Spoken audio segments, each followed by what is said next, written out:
السلام عليكم ورحمة الله وبركاته. بسم الله والحمد لله والصلاة والسلام على رسول الله وعلى آله وصحبه ومن والاه. ربي اشرح لي صدري ويسر لي أمري واحلل عقدة من لساني يفقهوا قولي. Mes chers frères et sœurs, on vous souhaite à tous et à toutes la bienvenue. On implore Allah subhanahu wa ta'ala de bénir ces quelques instants qu'on va passer ensemble. On implore Allah subhanahu wa ta'ala de faire que ce rappel nous soit bénéfique, profitable. On implore Allah tabarak wa ta'ala de nous faciliter la tâche. À moi et Cheikh Eric Hafidahullah. J'ai l'immense joie une nouvelle fois de l'avoir parmi nous, chez lui, ici dans la mosquée de Bobigny, Cheikh Eric Younous Hafidahullah. Si vous pouvez faire attention une dernière fois pour les enfants, Allah y compris les bébés, c'est vraiment pas agréable pour l'enregistrement. Ceux qui vont écouter l'enregistrement derrière, vous ne pouvez pas imaginer comment ça devient contraignant pour eux. Donc, je disais, j'ai l'immense joie d'être en compagnie de Cheikh Eric Younous, un frère que j'estime beaucoup et que j'aime beaucoup pour Allah subhanahu wa ta'ala.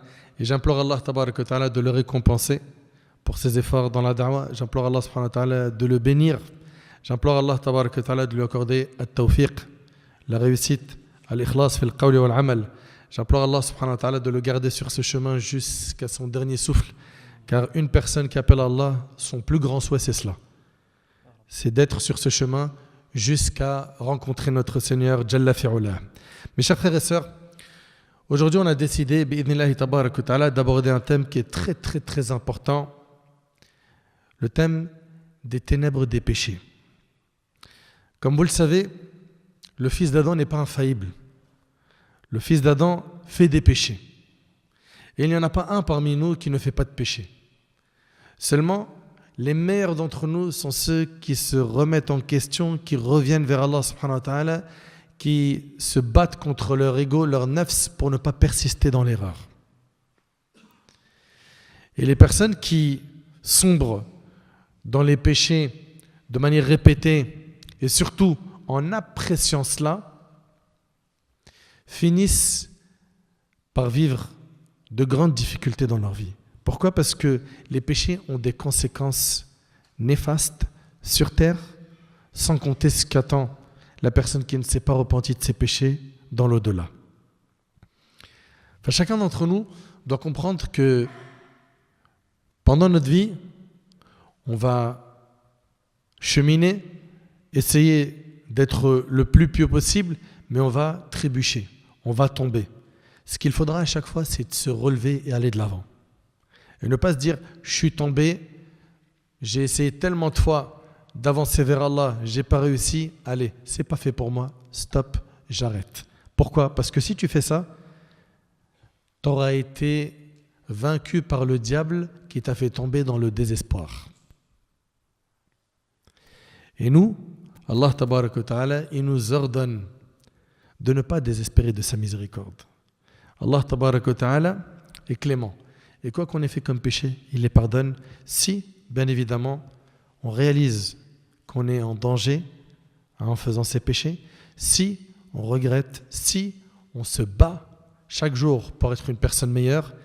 Et sans trop tarder, je vais laisser, Inch'Allah, mon bien-aimé Cheikh Eric Younous Hafidahullah, vous expliquer l'importance du fait de combattre les péchés, car c'est une affaire qui, le jour du jugement, peut être très dramatique pour certains, tout comme ça peut être le jour du jugement pour certains un jour de joie, un jour de félicité. Et on implore Allah subhanahu wa ta'ala de nous accorder d'être heureux le jour du jugement et d'avoir notre livre de la main droite. Enfin, quelle est l'importance de combattre les péchés ? Quel est le danger des péchés ? Pourquoi est-ce qu'il faut faire très attention à ce point ? C'est ce que va introduire notre bien-aimé Hafidahullah. Falyatafaddal mashkoura min Allahi ma'joura. Amin. Bismillah ar-Rahman ar-Rahim. Alhamdulillahi Rabbil Alamin. Amma ba'd. Je suis très content d'être là une nouvelle fois à côté de Habib al-Ghali, Nader, Cheikh Nader Hafidahullah. C'est toujours un plaisir d'être ensemble.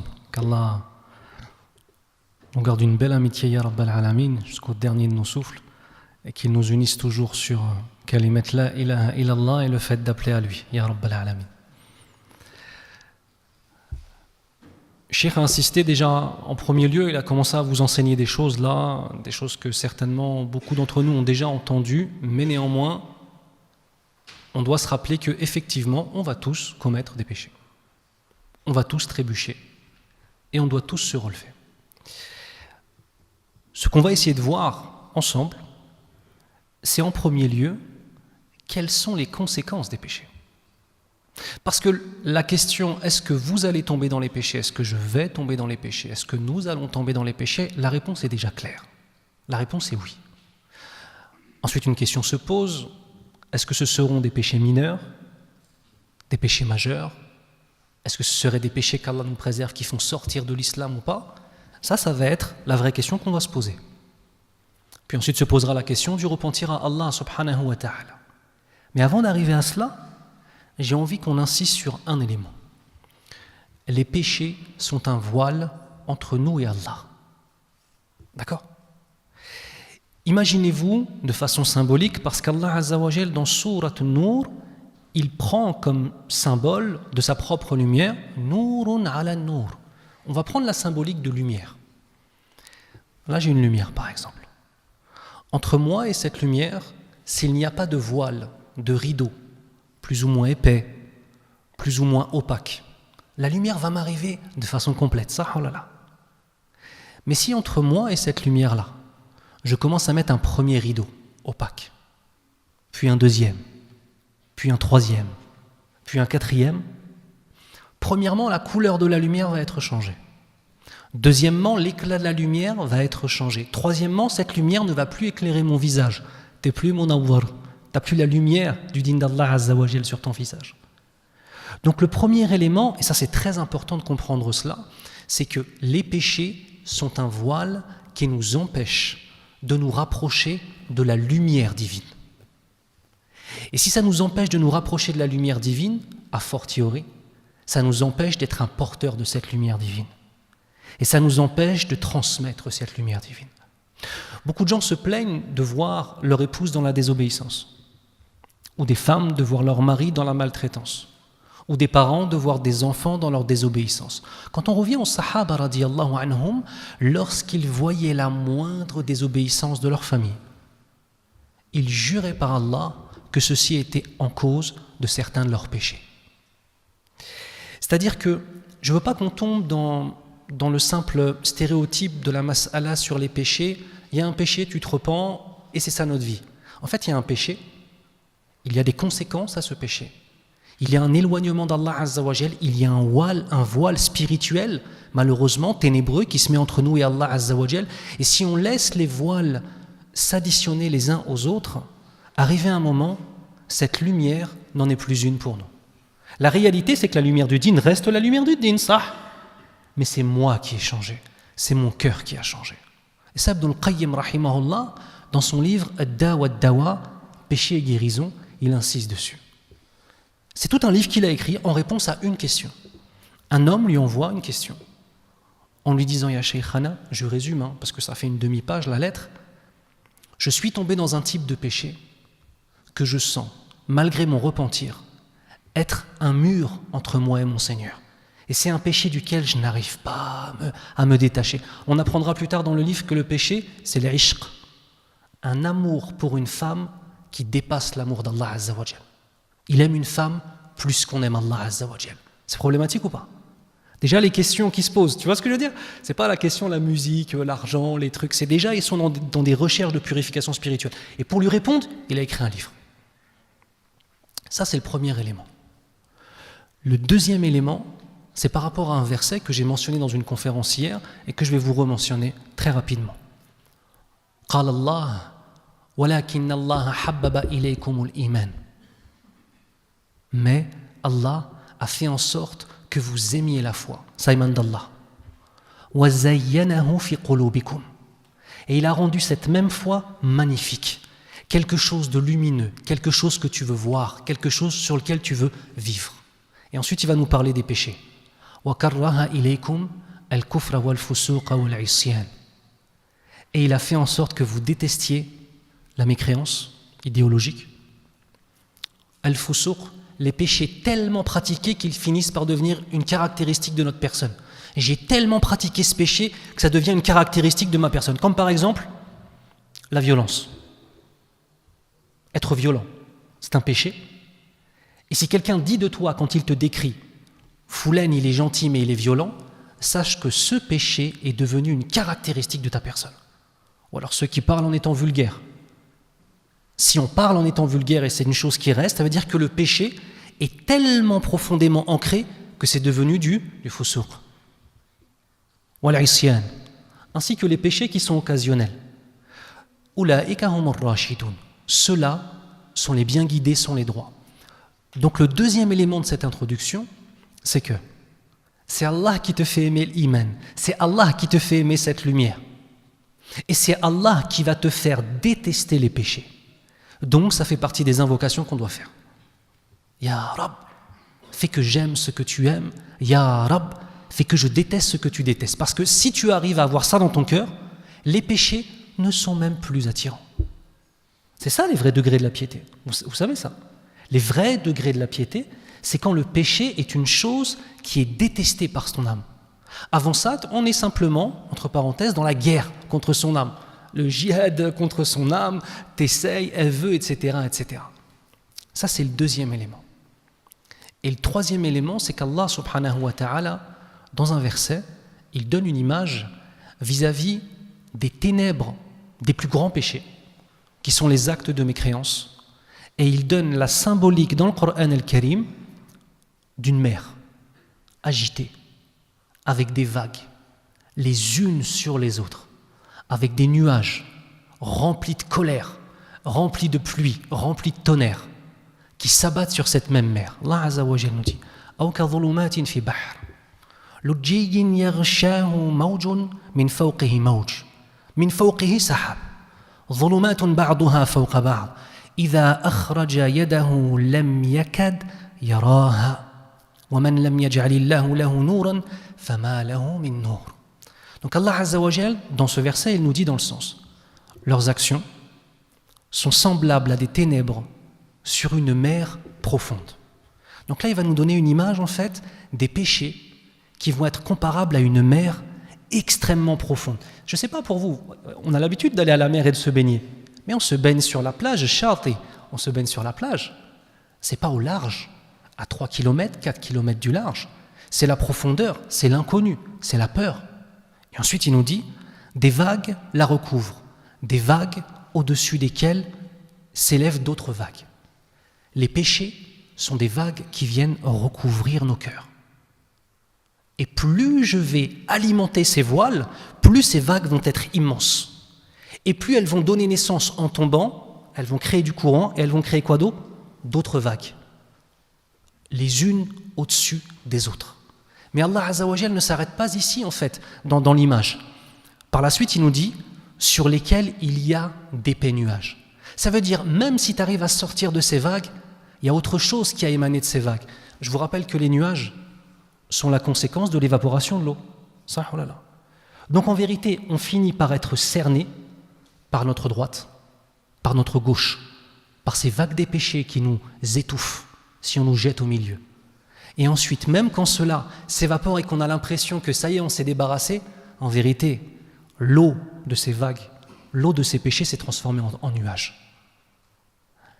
Le nuage, il est différent de la vague. Ça, voilà. Vous comprenez la symbolique? En fait, le nuage, c'est quand tu crois que ça y est, tu t'es débarrassé du truc.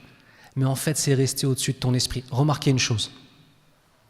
Dès qu'on a une baisse de foi, on retourne toujours au péché qu'on aimait faire avant de faire tauba. Ça, oh là là. Les premières choses vers lesquelles on se rue, c'est quoi? C'est les péchés qu'on avait l'habitude de faire. Et ça, même si on a réussi à les délaisser pendant un certain temps, en fait, ils n'avaient que l'apparence de quoi? De nuages. Tu as vu, le nuage, il se remplit. Et arrivé un moment, tout tombe. Et quand le nuage et ce qu'il y avait dedans te tombent dessus, et que tu as les vagues les unes au-dessus des autres, là, c'est difficile. Donc ce troisième élément, c'est qu'on est dans un danger pour notre foi. C'est pas, il faut qu'on fasse la différence entre deux choses. Premièrement, le hukm shara'i, ce qu'il va rester d'un péché une fois que j'ai fait tauba, que je me suis repenti. auprès d'Allah au jour du jugement. Mais il y a un autre élément, c'est ce qui va rester dans le cœur. Les gens pensent souvent qu'à partir du moment où ils se sont repentis, oui, Inch'Allah, c'est effacé auprès d'Allah, on va en parler après. Mais il y a quelque chose qui peut rester, c'est l'impact sur le cœur. Si tu prends un verre d'eau pure et que tu verses dedans du lait, ça va le changer ou pas? C'est ça qui se passe avec le cœur. Et en fait, il y a un certain nombre de voiles, malgré le repentir, qui peuvent rester. J'ai dit qu'ils peuvent, pas toujours. Parce que si c'est une tauba nasuha, une tauba, un repentir complet, ça change. En fait, ce que je veux vous dire, c'est que la tauba, c'est pas, le repentir, c'est pas quelque chose de je fais astaghfirullah, je refais astaghfirullah, je refais astaghfirullah. Et c'est bon, de toute façon, l'imam, il m'a dit que ça allait être enlevé. En fait, c'est beaucoup plus profond que cela. C'est que le péché, il laisse des traces dans le cœur. Mais Allah Azza wa Jal peut les nettoyer. Et certains repentirs peuvent nettoyer. Mais ce ne sont pas toutes les repentances qui peuvent nettoyer tout le cœur. Parce qu'après, il y aura des conséquences. Et je finis le verset, il nous dit « Ténèbres entassées les unes au-dessus des autres. Quand quelqu'un étend la main, il ne la distingue presque pas. » Ça veut dire là, c'est le degré où les ténèbres ont complètement enveloppé la personne. Et ça, c'est aussi une symbolique qu'on va retrouver en réalité quand ça? Au jour du jugement. Écoutez bien, au jour du jugement, nos péchés, vous savez que nos péchés prennent la forme d'un homme dans notre tombe, etc. Mais nos péchés prennent aussi, lors de la résurrection, ils prennent la forme de ténèbres qui nous étouffent. C'est qu'elles étaient là encore. C'est qu'on avait l'impression qu'elles étaient parties, mais elles étaient là. Donc la conséquence. Et ensuite il nous dit, celui qu'Allah prive de lumière n'a aucune lumière. On revient à la symbolique de la lumière. Donc c'est important en fait dans cette introduction vis-à-vis des péchés de comprendre la chose suivante. Nous sommes face à des éléments qui sont les péchés, qui sont destructeurs de la relation avec Allah. Et même si on se repent et qu'Allah peut pardonner le péché, ça veut dire quoi pardonner le péché? Ça veut dire qu'au jour du jugement, il n'y a plus le péché. C'est vrai ou pas? Mais il peut y avoir encore des traces dans ton cœur ou dans mon cœur. Donc vous voyez, c'est pas simplement je fais, je me suis repenti, ça y est, c'est bon. C'est j'ai fait, à partir du moment où j'ai fait, je me suis mis dans un danger pour moi. Et avec l'aide d'Allah Azza wa Jal, on peut obtenir, Inch'Allah, un repentir qui est complet. Bismillah. Le prophète sallallahu alayhi wa sallam, il dit, lorsque le serviteur commet un péché, un point noir vient se placer sur son cœur. Subhanallah, ce hadith-là, on le connaît, et la beauté de cette religion, elle est dans sa répétition. Combien de fois on l'a entendu ce hadith? Mais qu'est-ce qu'il fait de l'effet, subhanallah? À chaque fois que tu fais un péché, il y a un point noir qui s'installe sur ton cœur. Le prophète sallallahu alayhi wa sallam, il dit, s'il s'abstient, demande pardon à Allah et se repent, le cœur en sera débarrassé. Donc pour pouvoir effacer ce point noir de ton cœur, qui s'est installé suite au péché, qu'est-ce qu'il faut faire? J'arrête le péché, je demande pardon. D'accord? Et Allah subhanahu wa ta'ala, après mon repentir, il va me l'effacer. Ce point noir qui était installé sur le cœur, il s'efface. Le prophète me dit, et si le serviteur recommence, les points noirs augmentent jusqu'à ce qu'ils couvrent le cœur. Comme Allah l'a mentionné dans le Coran, Kalla bal rana ala qulubihim ma kanu yaksibun. Au contraire, mais c'est plutôt les péchés qu'ils ont commis qui ont recouvert leur cœur, et c'est rapporté par l'imam At-Tirmidhi. Et subhanallah, ça explique beaucoup de choses dans ce hadith. On voit des fois des personnes, subhanallah, c'était des gens, Allah yibarak, nourin, c'était dans la pratique religieuse, ils ont été encadrés par leur famille était derrière eux par les conseils, par le fait d'ordonner le bien, interdire le mal, avec hikmah, avec sagesse, avec science, etc. Puis d'un seul coup, on voit les parents parfois nous dire on a perdu le contrôle. Ce qui s'est passé en fait, c'est que ce petit jeune, ce frère ou cette sœur, jeune ou moins jeune, il a fait un péché. Et en fait, ce que les gens oublient, c'est que le péché, il agit comme une drogue. Un péché en appelle un autre. Pense pas que le diable, il va s'arrêter à t'as fait tel péché, c'est bon. Allez, c'est bon, repose-toi. Non. Le diable, son objectif, c'est pas que tu multiplies les petits péchés. Non. Ça, c'est une étape. Son objectif majeur, c'est de te faire sortir de l'islam. Donc, il va passer par la porte des petits péchés. Il valide ça, les grands péchés, les bid'a, les innovations religieuses, jusqu'à aller sortir par la grande porte. Mais il y a tout un processus qui il va mettre en place une stratégie pour t'amener à ça. D'abord, te faire baisser ta garde face au péché. Les jeunes, quand ils sont dans les modes de love to love et qui sont bien éduqués, hommes ou femmes, ils vont mettre des barrières assez solides dans cette relation haram avec la personne du sexe opposé pour ne pas tomber dans la fornication. Pour eux, le danger, c'est la fornication. Mais ils vont ouvrir quelques petites portes. Et le diable, ça lui va très bien dans un premier temps. Ouvre la petite porte, juste papoter, isolez-vous, discutez. Ce petit péché qu'il n'arrivait pas à imaginer faire un jour, il l'a validé, puis après, il s'est normalisé. Et ça, c'est un point qui est très dangereux. Ulf al-ma'siyah. Le fait d'en arriver à un stade où j'ai pris goût au péché, j'arrive plus à m'en détacher.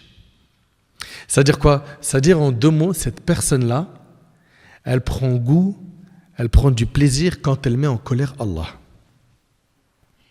C'est terrible, hein? Et donc voilà, ce premier péché, au début, il était dur à faire parce que voilà, il était précautionneux, il était sur ses gardes, mais le diable l'a fait plonger dans ce péché et il lui a normalisé à ses yeux. Maintenant, c'est étape 2. Vous êtes isolés, allez, touchez-vous, embrassez-vous jusqu'à la fornication, jusqu'à.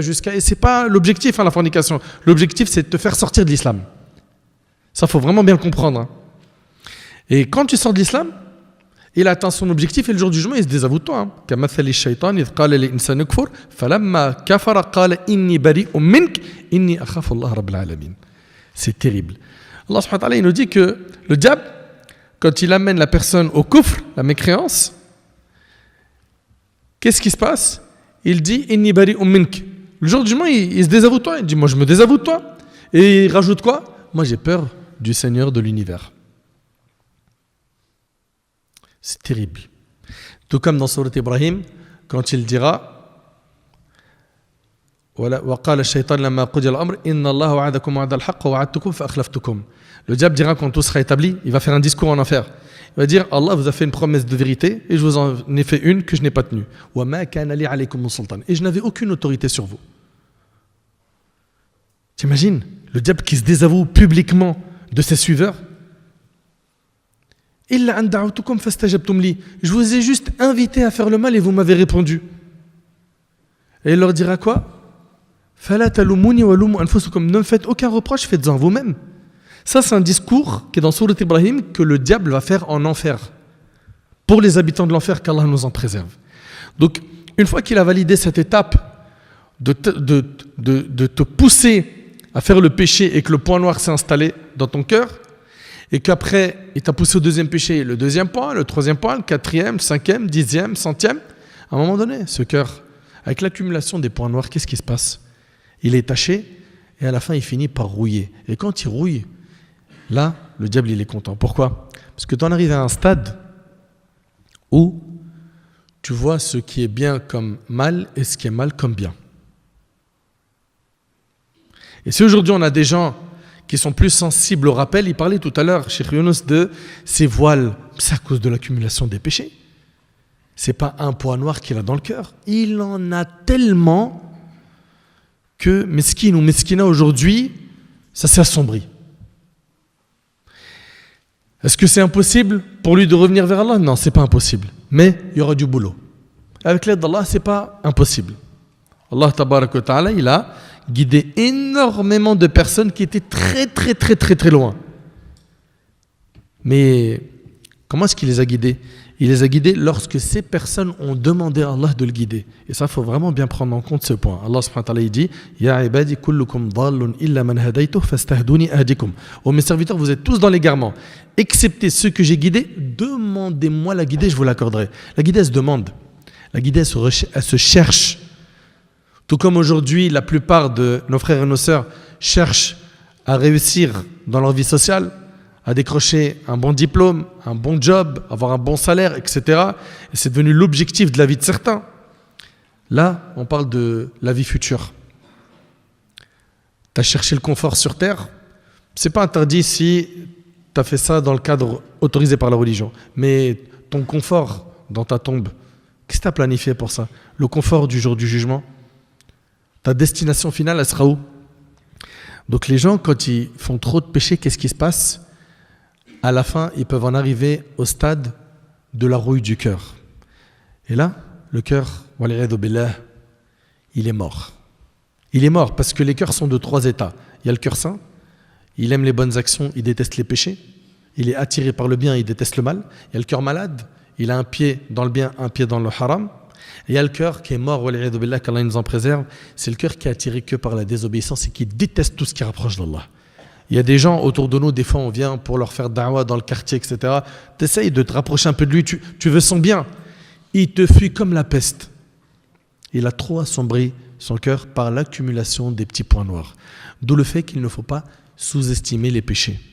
Parce que souvent on les sous-estime. Ou on se dit, ah, c'est rien, il y a pire.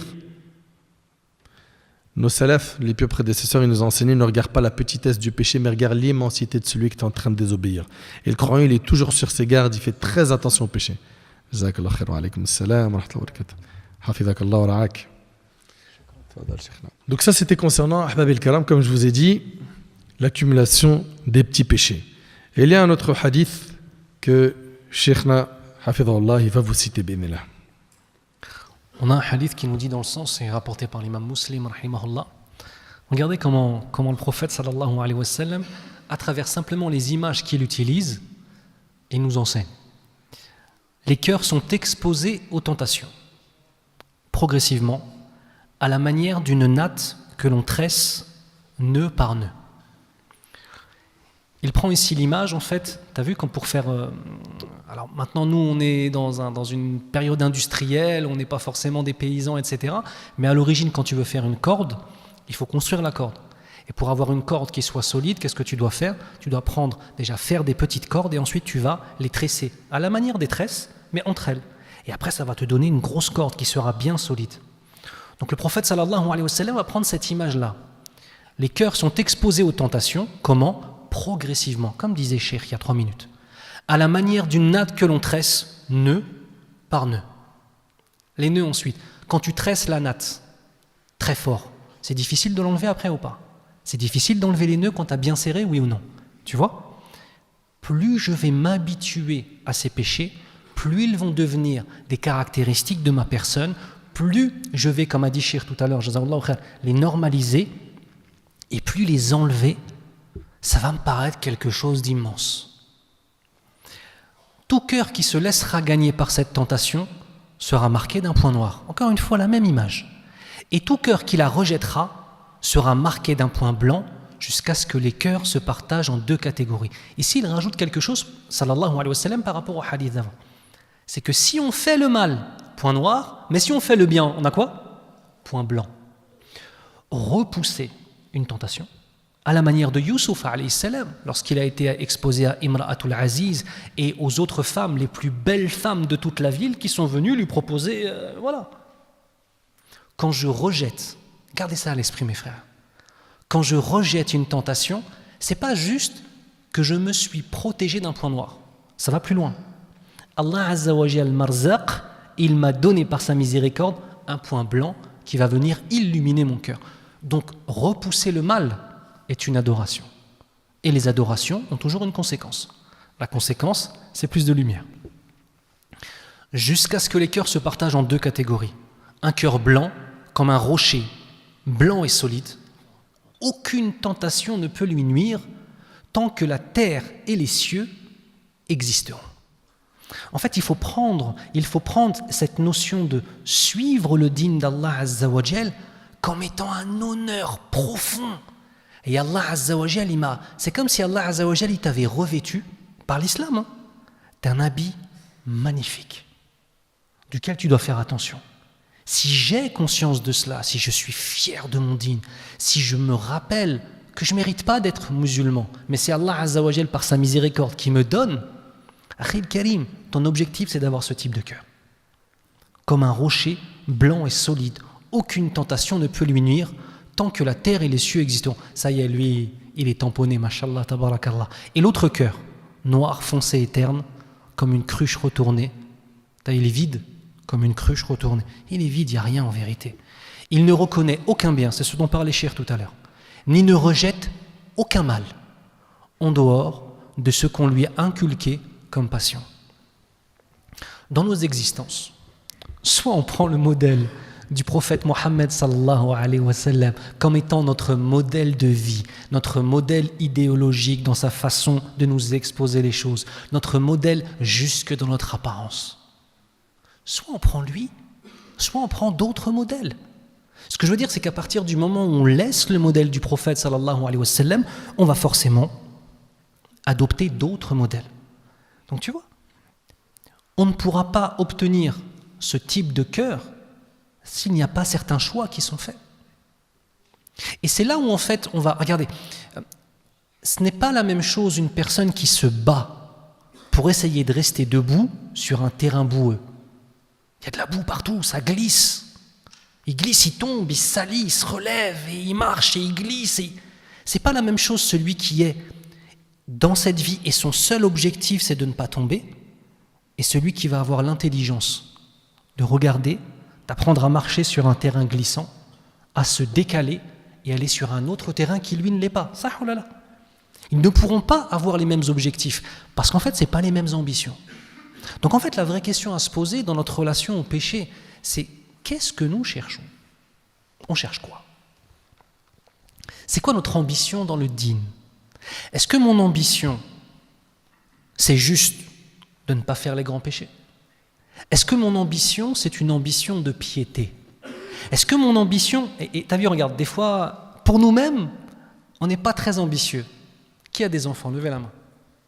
Qu'Allah les préserve, ya Rabbal Alamin. Tes enfants, t'as de l'ambition pour eux ou pas ? Ah, t'as vu, c'est pas... T'as vu, des fois, nous-mêmes, on se néglige, et pour nos enfants, on a plus d'ambition que pour nous. Et c'est quelque chose de noble. Mais écoute bien. Faqidu shay la yu'ti. Celui qui ne possède pas quelque chose ne peut pas le transmettre.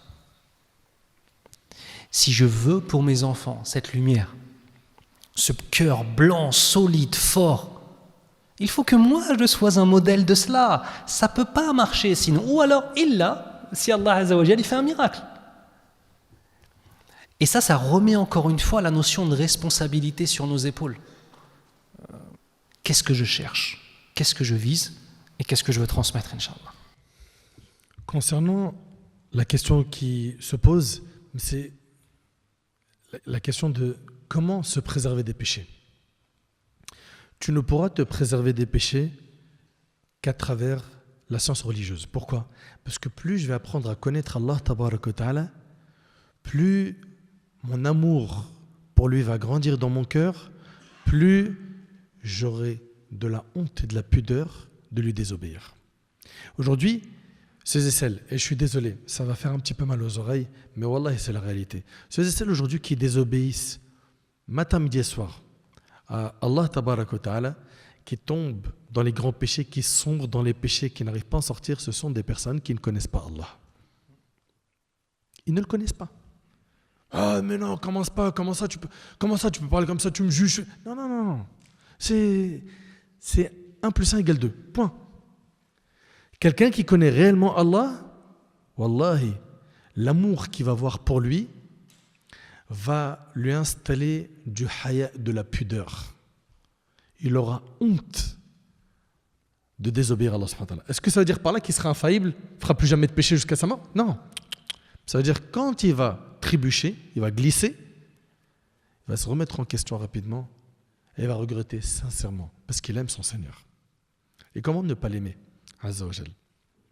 Wallahi al-azim, qu'on est tellement comblé de bienfaits, mais on est devenu ingrat. Allah Ta'ala dit wa qalilun min ibadiya shakur. Peu de mes serviteurs sont reconnaissants.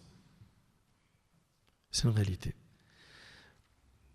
J'en parlais avec mes élèves, subhanallah, je leur disais, subhanallah, regarde, 10 000 litres, plus de 10 000 litres d'oxygène que tu respires gratuitement.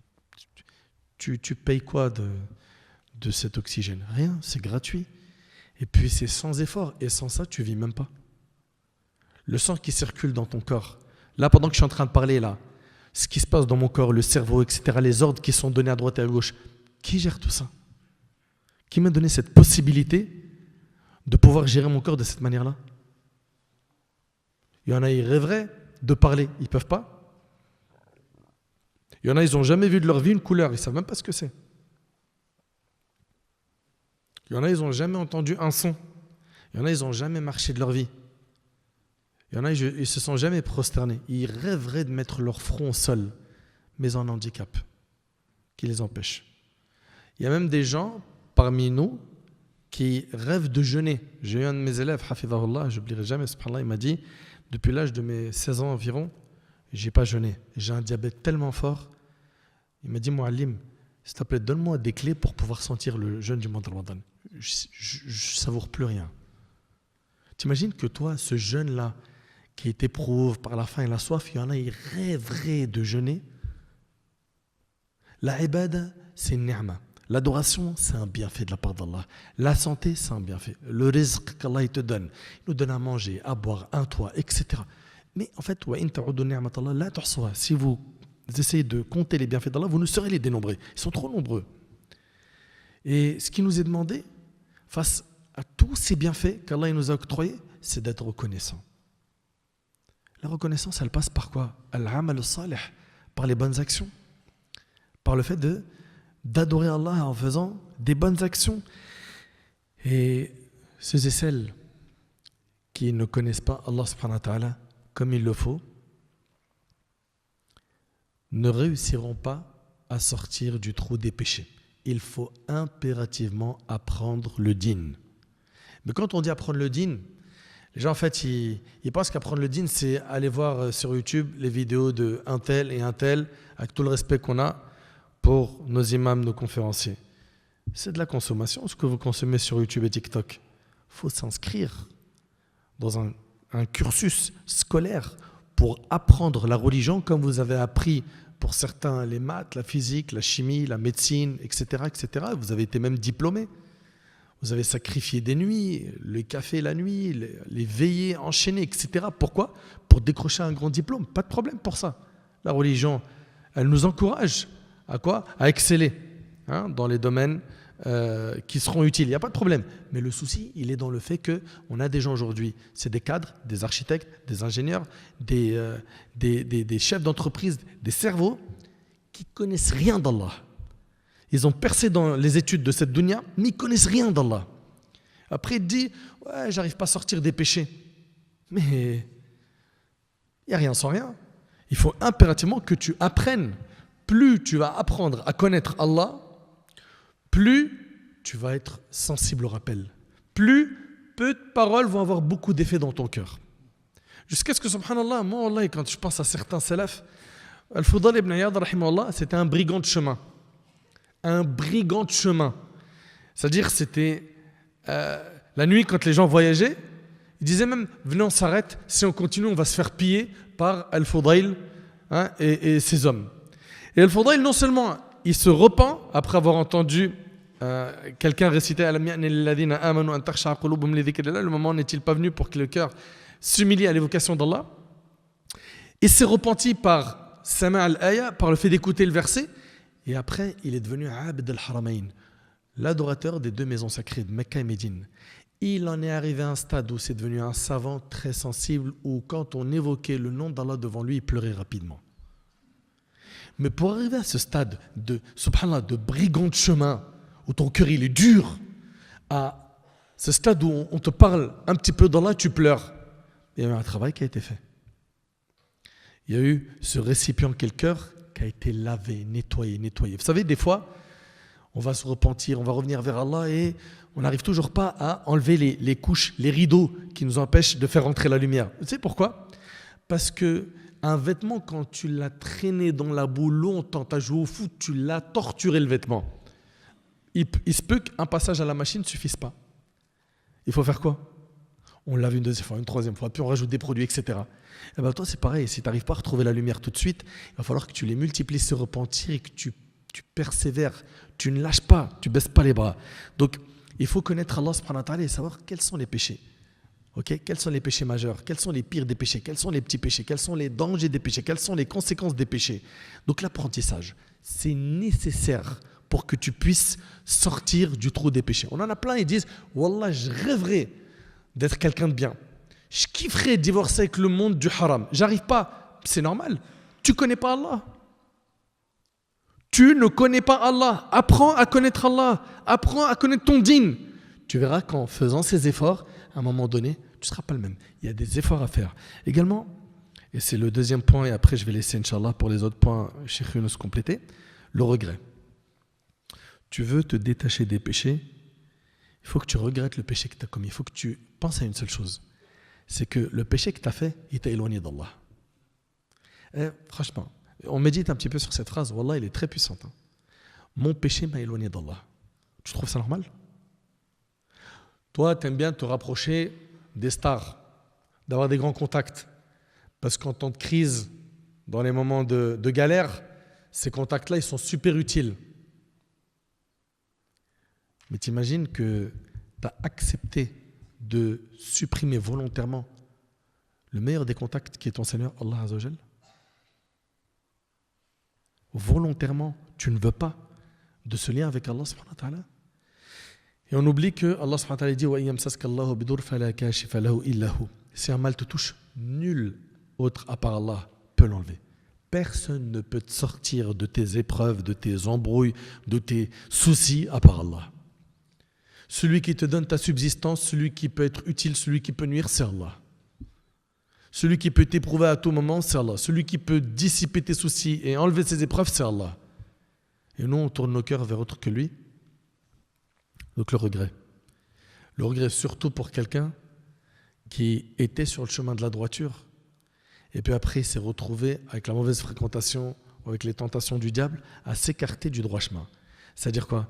C'est-à-dire qu'après avoir connu un lien avec Allah qui était fort, tu t'es retrouvé aujourd'hui à t'éloigner de lui.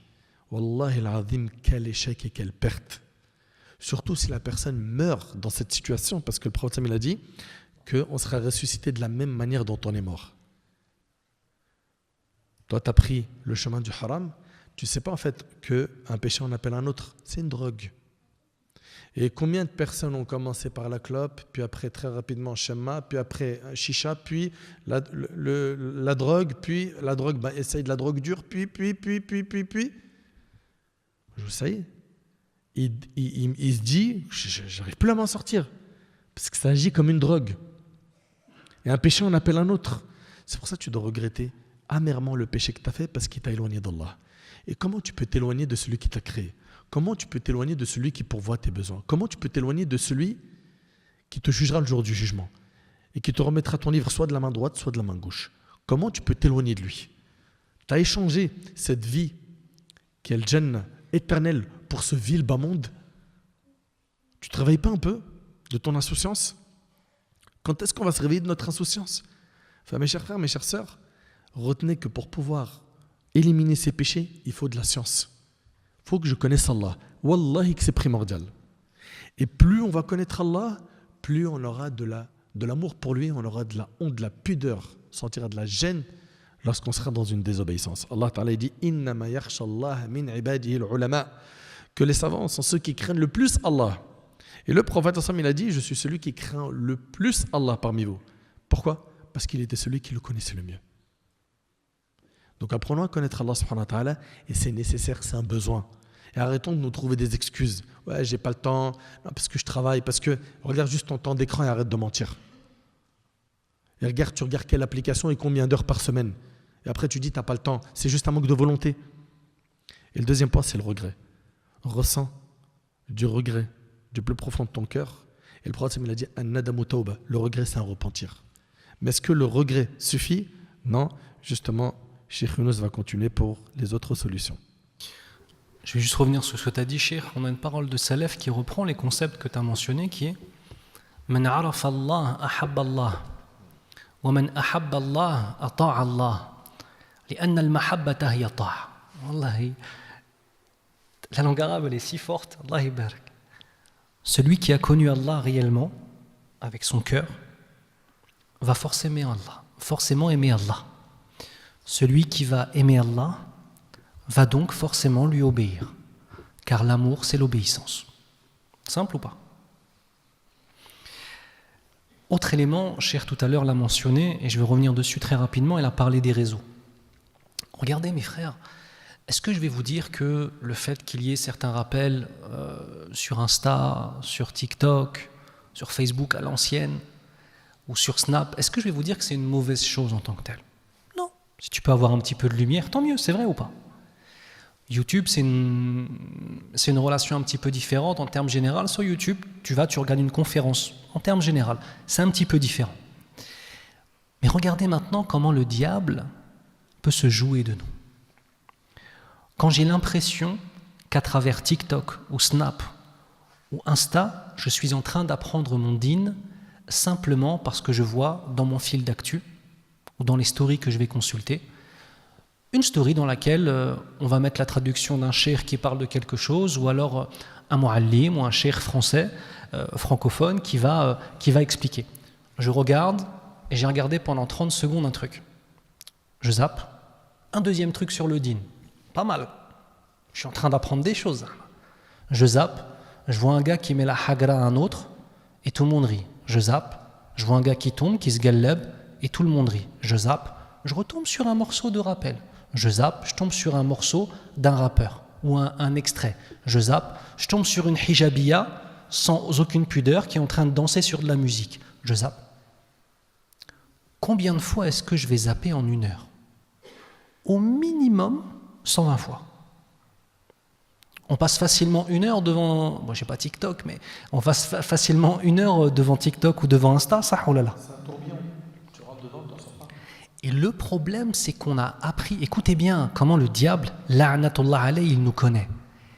Il a rendu normal le fait de mélanger le din et le sale. Ça, oh là là.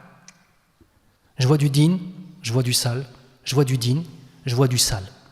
Et à force de le faire, j'ai le sentiment que c'est devenu normal en fait. Et ensuite, petit à petit, ça vient se retransmettre dans ma vie. Le din, le sale. Ça finit par être moi, ça. Donc attention aussi à ces éléments. Quand Cheikh parle d'apprendre, écoutez mes frères, on a besoin d'éducation spirituelle. Vous comprenez? Et quand on vous parle d'apprendre votre dîn, c'est pas simplement de faire du droit musulman. Bien évidemment, il faut savoir prier. Bien évidemment, on a besoin de tout cela. On parle, mes frères, d'une éducation de ton âme. Et en fait, si moi, je viens et que j'essaie de t'expliquer qui est Allah, simplement en te disant qu'il faut lui obéir, tu ne vas pas pouvoir tomber amoureux de lui. À l'ancienne, tu as vu les grands-mères, les grands-pères, t'as le bled, wallah, ils ne connaissent pas grand-chose. Mais tu sais quoi? Ils ont eu ce qu'on appelle une intelligence historique communautaire. Cela signifie que toutes les valeurs de l'islam étaient dans la société, dans les sociétés un petit peu rurales, en Algérie, au Maroc, au Mali, au Sénégal, en Mauritanie. En fait, tu vois le dîn, pour avoir un certain nombre d'éléments du dîn qui allaient pouvoir te changer et qui allaient pouvoir te ramener à aimer Allah, il y avait des choses qu'il n'y avait même plus besoin d'enseigner. Parce que tout le monde était là-dessus, plus ou moins. Et donc, en fait, tu as appris ton dîn, comme ça. Et après, bien évidemment, tu rajoutes des choses. Mais nous, en France, est-ce qu'on a ça? Qu'est-ce qu'on t'apprend à l'extérieur de ta maison? On t'apprend que tu dois consommer, ça, que tu dois être celui... si tu regardes les réseaux sociaux et toutes les normes des réseaux sociaux, celui qui doit faire le plus d'oseille le plus facilement. On nous fait rêver avec des influenceurs. Chérie, quand tu les connais dans l'intimité, leurs vies, elles sont comment, cher? Allah les guide. Leurs vies, elles sont comment? Elles sont heureuses ou pas? Non, je ne veux pas te déclencher là-dessus, mais... Non, elles sont malheureuses. Et franchement, moi, ça me fait mal au cœur de le dire. On n'est pas en train de se moquer d'eux. C'est-à-dire, c'est un réel constat. Nos petits frères aujourd'hui, c'est réel. Leur rêve, c'est d'être comme ces gens visibles qui leur montrent que, voilà, on vit la best life. Hein, c'est leur mot, ça. Hein. Voilà, on fait beaucoup d'argent. J'ai tel âge, je suis jeune et je fais des millions sur TikTok. Et ceci, ok, on leur vend du rêve. Mais ils ne vous montrent que quelques petits extraits de leurs 24 heures. Le reste, c'est les ténèbres. Ce qu'on est en train de dire là, malheureusement, c'est ce que beaucoup d'entre eux vivent sans généraliser. Parce qu'ils sont loin d'Allah. Et on en a eu un paquet au téléphone. Un paquet. Moi, je leur souhaite que la guider. Wallahi. On n'est pas là, Zama, pour leur jeter des pierres. Notre rêve, c'est qu'ils fassent le khir. Et qu'ils soient dans les plus hauts degrés du paradis. Mais malheureusement, plein d'entre eux ont été piégés. De toute façon, Allah Azza wa Jalla a divisé ce monde en 2 catégories. قال الله ومن لم يتب فأولئك هم الظالمون. Quant à ceux qui ne se repentent pas, ce sont eux les injustes. Ça signifie qu'on a d'une part les repentants. Tu as vu, donc Allah Azza wa Jal, quand il divise le monde en deux, même le bon côté, c'est le côté de ceux qui font des péchés, ça, oh là là, mais qui se repentent à Allah Azza wa Jal, sincèrement, avec tous les éléments qu'on a mentionnés. Et le deuxième, c'est les injustes. Déjà, regardez, quand on désobéit à Allah Azza wa Jal, on est injuste envers nous-mêmes. Puisqu'en fait, on est en train de se priver de ce qu'on appelle halawat al-iman, les délices de la foi. Le fait de ressentir cette présence d'Allah subhanahu wa ta'ala d'une façon qui sied à sa perfection. C'est très important en fait. Et quand tu aimes Allah, anta mushtaq ilayh. D'ailleurs, le croyant, parmi les caractéristiques du croyant, qu'il est mushtaq ila liqa'illah. La rencontre d'Allah lui manque. Tu viens de te marier. Tu viens juste de te marier. La sœur, mashallah, tu l'as khtab, le papa, il était difficile, il voulait pas, c'est une sœur extraordinaire. Allah ibarak, mashallah. Tu as réussi à te marier avec elle. Mais tu as eu une mission, tu as appelé, tu as dû faire une... Et tu vas revenir, et c'est ta nuit de noces. Elle est à 300 km de toi. Logiquement, tu vas rouler environ à 220 km/h sur l'autoroute, c'est vrai ou pas? Et tant pis pour ton permis, ça, oh là là. C'est pas ce qu'il faut faire, hein. Il n'est pas en train de dire ça. Hein. Tu veux la retrouver. Pourquoi? Il y a plein de choses qui se mélangent, dont un amour. Eh bien, en fait, adorer Allah, c'est converser avec Allah. Lire le Coran, c'est écouter Allah qui te parle d'une façon qui sied à sa perfection. Faire des invocations, c'est parler à Allah Azza wa Jal. Prier Allah, c'est parler à Allah Azza wa Jal. Quand on est un amoureux d'Allah, il n'y a rien de plus beau que ça en fait. Il n'y a rien de plus beau que ça. Mais comme a dit Cheikh tout à l'heure, tout ça, c'est du travail, Inch'Allah ta'ala.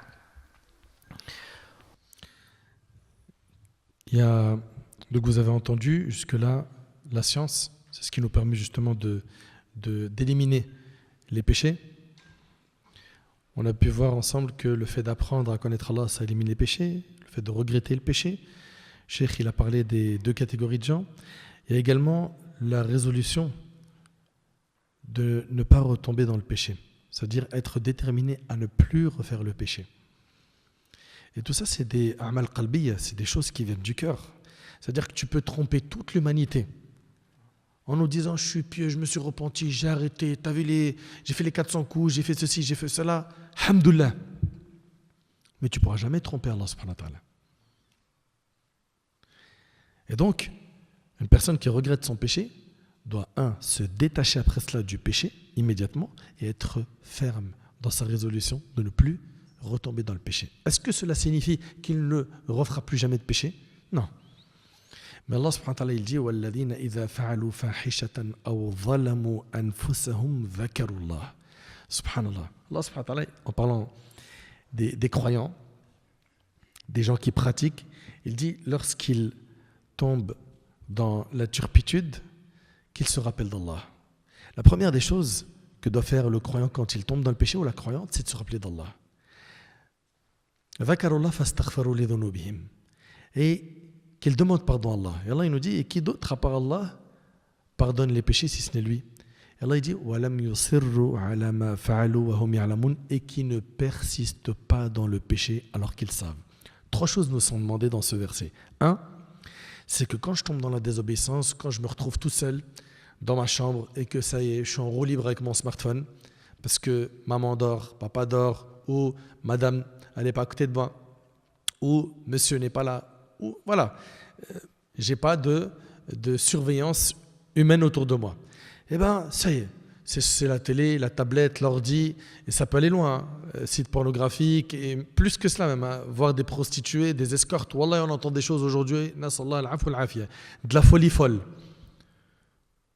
Vraiment, on entend des choses qui sont très sombres et choquantes. Mais écoute bien, Allah il nous dit Azza wa Jal que lorsqu'on tombe dans un péché, on doit se rappeler d'Allah. Souviens-toi de lui. Souviens-toi qu'Allah t'a vu. Souviens-toi qu'il a comptabilisé cet acte. Souviens-toi qu'Allah t'a entendu en train de commettre ce péché. Subhanallah. Ça te fait rien? À ce point-là, le regard des gens, il est plus important pour toi que le regard d'Allah? Donc, ceux qui tombent dans le péché, Allah il nous dit qu'ils se rappellent d'Allah. Juste après, fastaghfiru li dhunubihim. Et ils demandent pardon. Mais une demande de pardon sincère, où il y a du regret. Je me sens tellement mal d'avoir fait ce péché. Parce que combien de personnes, ils se repentent, mais c'est de repentir mytho. Pourquoi?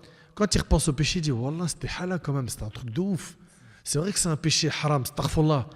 Mais c'est une dinguerie le haram que j'ai fait. C'était mielleux de malade. Wallah, il ne regrette pas le péché. Il kiffe quand il y repense. Il n'arrive pas à dire c'était pas bien. Non. Ben là, déjà, tu as un problème dans ton repentir. C'est que tu ne regrettes pas. Ton repentir, c'est juste une parole. Il n'y a rien dans le concret dans ton repentir. Parce que le prophète, il a dit, le repentir, c'est... Le regret, c'est un repentir. Tu as eu, dans un premier temps, le souvenir d'Allah, tu t'es rappelé d'Allah, tu as demandé pardon, persiste pas dans le péché.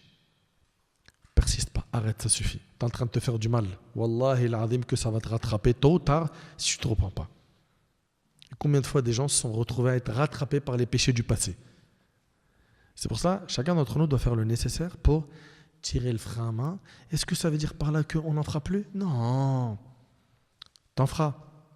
Mais regarde comment Allah subhanahu wa ta'ala est miséricordieux. Tant que ton repentir ressemble à ce qu'on vient de dire, il y a un regret. Je me détache. Et attention, un regret sincère, c'est pas pour m'acheter une image. Je me détache du péché. Je suis déterminé à ne plus le refaire. Tant que c'est comme ça, Allah il me pardonnera mes péchés, même s'ils sont répétés plusieurs fois. Tant que je me repens de cette manière. C'est pour ça qu'il faut faire très attention et être vigilant face au péché, car le fait de garder en tête que ça éloigne d'Allah, si ça t'éloigne d'Allah, tu sais ça veut dire quoi? Ça veut dire que tu es en train de t'éloigner de la miséricorde d'Allah. Et on n'entrera au paradis que par la rahma d'Allah Azzawajal. Chacun d'entre nous doit faire le nécessaire pour revoir sa relation avec Allah subhanahu wa ta'ala et se battre chaque jour pour être quelqu'un de meilleur. Le prophète il a dit Al-Mujahid man jahada nafsa. Il a dit le véritable combattant, c'est celui qui combat son âme. C'est un combat. Tous les jours, tu vas te battre. Un tel, il est éprouvé par les paris sportifs. L'autre, c'est par les femmes. L'autre, c'est une sœur qui n'en peut plus des relations illicites. Elle est trop attirée par les hommes dans le haram. L'autre, c'est l'argent sale. L'autre, c'est les clips orduriers qu'on a aujourd'hui. L'autre, c'est la vantardise, etc., etc. Chacun d'entre nous connaît ses faiblesses et on doit justement cheminer envers Allah subhanahu wa ta'ala pour être des personnes meilleures. Je laisse, Inch'Allah, Cheikh Younous, bi'idhnillah, clôturer et j'implore Allah subhanahu wa ta'ala de nous accorder une bonne compréhension de sa religion et nous accorder à tous et à toutes la piété et une bonne fin. Je vais finir sur un élément en fait qui va aller dans le sens de ce qu'a dit Cheikh. Regardez, les péchés sont une conséquence de caractéristiques de l'âme. Les péchés sont une conséquence des caractéristiques de l'âme. Le ulama nous parle de 4 caractéristiques principales qui sont la source de tous les péchés. C'est bien, si on les connaît et qu'on essaie de travailler dessus, on ne va pas simplement s'améliorer nous, mais on va fermer la porte en amont au péché. La première, c'est l'orgueil. La deuxième, c'est le vice. La troisième, c'est l'âme bestiale et les passions. Et la quatrième, c'est l'âme bestiale et sa sauvagerie. Donc le premier, l'orgueil. Le deuxième, le vice. Le troisième, l'âme qui est toujours tournée vers les passions. Le quatrième, l'âme qui est tournée vers la sauvagerie. Ces 4 éléments. L'orgueil dans la fierté exagérée. L'orgueil dans le racisme. L'orgueil dans l'amour de l'éloge. L'orgueil dans le caractère hautain. Il n'y a pas une chose en toi qui soit bonne qui n'est pas une émanation de la miséricorde d'Allah Azza wa Jal. Ta gentillesse, c'est une miséricorde qu'Allah Azza wa Jal t'a donnée. Ton intelligence, c'est une miséricorde qu'Allah Azza wa Jal t'a donnée. Ta capacité à t'en sortir, à pouvoir avoir une stratégie dans le halal, c'est une miséricorde qu'Allah Azza wa Jal t'a donnée. Tout le bien qu'il y a en toi émane d'Allah. Tu ne peux pas t'enorgueillir si tu as compris cela. L'argent que tu as, c'est une miséricorde ou un châtiment d'Allah. Ça dépendra. Parfois, l'argent est un châtiment. Parfois, il y a des gens pour lesquels la meilleure des choses pour eux, c'est de rester pauvres toute leur vie. En restant pauvres toute leur vie, ils resteront pieux toute leur vie. Mais si tu leur mets quelques zéros sur leur compte, ça devient les pires des créatures. Lui, la meilleure des choses, c'est qu'il reste pauvre. Et pour d'autres, au contraire, ils vont réussir, alhamdoulilah, à avoir de l'argent dans le halal et faire du bien avec leur argent. L'orgueil. Deuxième, le vice. L'envie néfaste. Les ruses et les tromperies. Les fraudes, l'hypocrisie, l'incitation au mal, le mensonge. En fait, le vice a des enfants. Et voilà les enfants qu'il a, c'est ce que je vous ai mentionné. Notamment, il y en a encore d'autres. Donc en fait, quand je veux me préserver de certains péchés, parfois en fait, ce qu'on fait, c'est que, regardez, imaginez-vous un grand barrage avec des grosses fissures, 4 grosses fissures. Et il y a de l'eau qui descend.